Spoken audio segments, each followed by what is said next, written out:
one of NASCAR's brightest competitive minds, just found himself on the other side of a lawsuit. And the way this story unfolds, it feels less like a racing headline and more like something out of a corporate espionage documentary. Allegations of copied data, private sit-downs behind closed doors, and a work laptop that allegedly contained a folder labeled with the name of a rival team.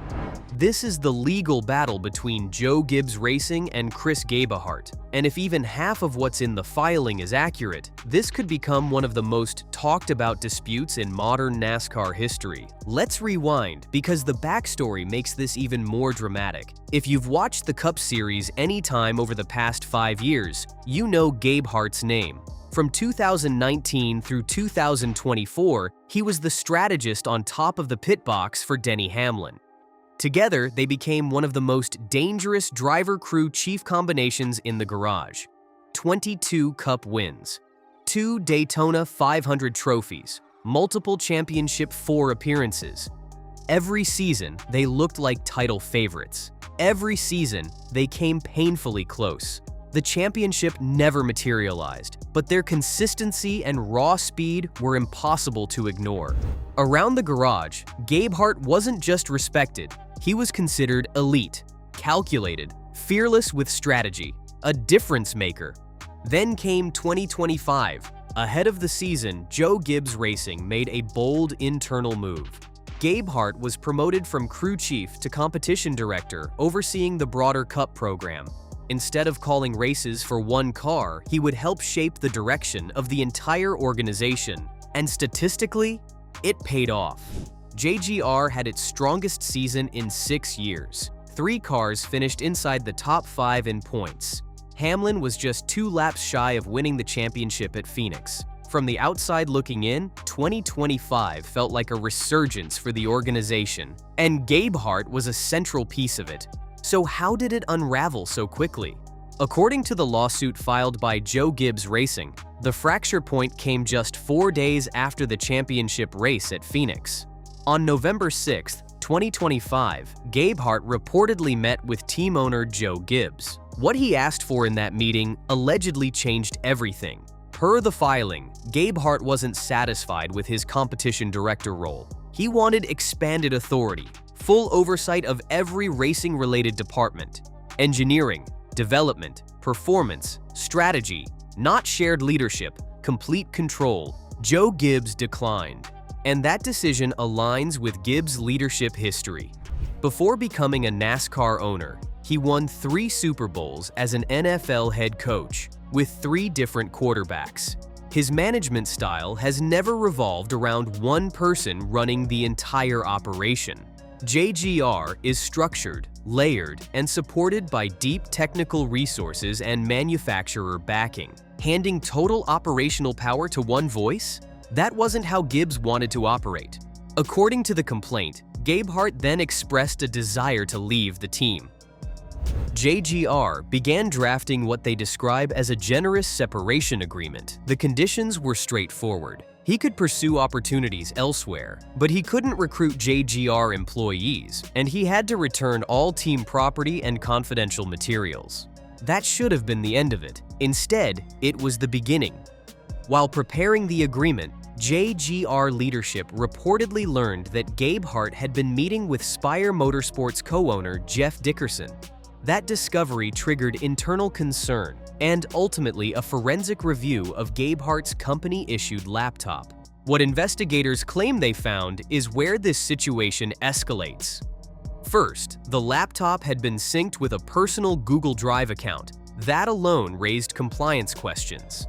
But inside that drive, investigators allegedly discovered a folder labeled Spire. Inside that folder, a subfolder titled Past Setups.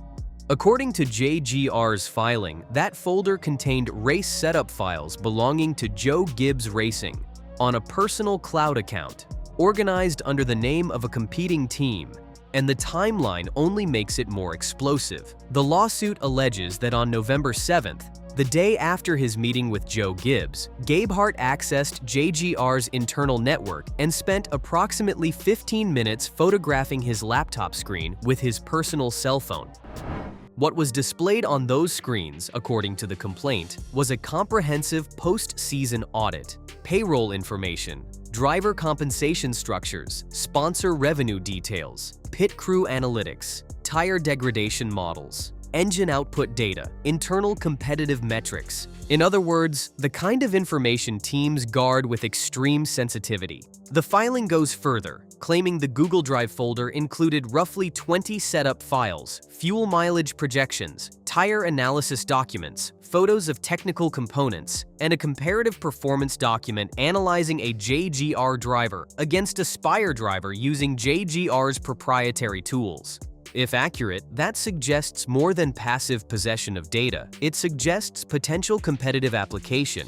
At that point, JGR reportedly demanded a forensic review of Gabehart's personal devices. According to the filing, he initially resisted, but eventually turned them over in January 2026. The organization claims that review confirmed the scope of transferred materials.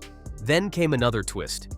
In December 2025, Gabehart informed JGR he had received an offer from Spire Motorsports. However, the lawsuit alleges he described the position as different from his previous role, implying it wouldn't overlap competitively. On February 11, 2026, JGR says they learned he intended to accept the role of Chief Motorsports Officer at Spire, overseeing racing strategy and operations across the organization.